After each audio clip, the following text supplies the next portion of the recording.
Dr. Bharat Pakhania is a senior clinical lecturer at the University of Exeter Medical School. He joins us now from Bath in the UK. Thanks so much for being with us. You know, we've heard top medical experts explain what they believe are the serious risks of reopening too soon, but mostly because they still don't fully understand how this virus behaves and how it will behave in the near future. But in that, they can't say if reopening could pose no danger at all. So where do you stand?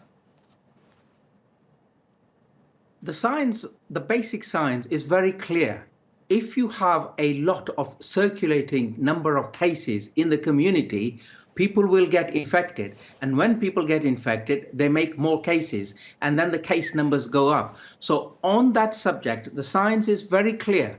You have to avoid getting infected. Therefore, you need a period of time when you are in shutdown so that you don't undertake activities whereby you will get infected. I'm so sorry to sort of hear that across the world there are economic pressures to twist the science, to twist it and make it like as if it really is science, that we need to get going economically and it is okay to do so. I think we need a prolonged period of shutdown in order to get on top of this virus. Okay, but we really do have to stress how little we truly understand the behavior of the novel coronavirus. Because some have actually said, by reopening the economies, we might be doing ourselves a favor by exposing the millions of potentially asymptomatic people to others who could therefore help the societies build some sort of immunity to the virus. They still believe that there's a herd immunity potential here. You don't buy that at all. It's complete risk. You can see my head shaking as you were talking. Absolutely not, without any single doubt in my mind. You do not create herd immunity by infecting human beings. If you follow what the WHO has clearly said, that we must not follow this path, because by creating so-called get infected, you will be okay, you create a lot of death. This is unacceptable. We must never create herd immunity by infection. It's not acceptable. Okay, tell me then, I mean, personally, how confused are you by this virus? Because your answers seem extremely confident. You're very sure that reopening these economies poses serious risks to the lives and well-being of our entire societies. So why is this virus so dangerous, as nothing we've seen before?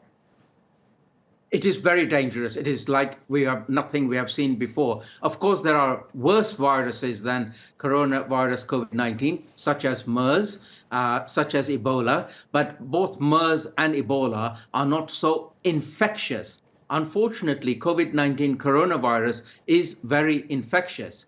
And as a result, it transmits so quickly, it generates more and more cases very quickly. And we had that exponential rise in number of cases. Therefore, the only thing we can do, unfortunately, is stay away from it. And by staying away from it, we reduce its circulation in the community. And therefore, afterwards, it becomes safer to come out.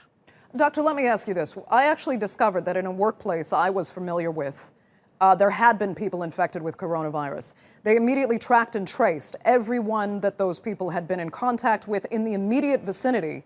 All of them tested negative. When you hear cases like that, does that not give you confidence at all, though, that maybe this virus is getting less dangerous as we go along? No way. I'm so sorry to disagree with you, but there is no evidence that this virus is attenuating. In other words, becoming less disease-causing. There is no evidence there. It is out in circulation. And again, if I refer you to the WHO, he clearly said that there is very little seroprevalence in the community. In other words, what he's saying is most people who have had coronavirus have been ill, rather than most people have been ill, got better, and recovered. So we need to be very cautious, very careful with this virus whilst it is circulating in the community. Okay. We have a price to pay.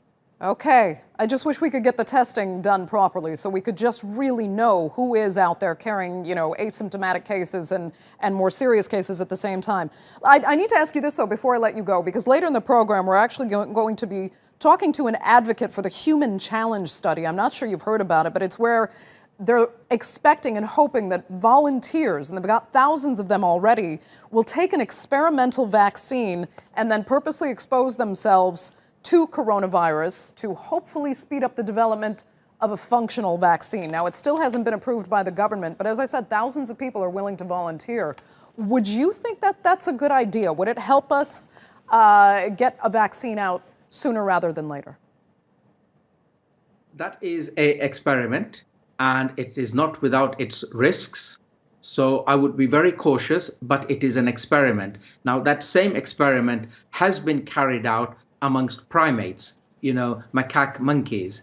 And we need to now replicate that experiment in humans to see if, after you have been immunized, that you are then exposed to the virus and you don't get ill. That will be very interesting, but it is not without its risks. Dr. Pakania, thank you so much for joining us from Bath. We greatly appreciate it.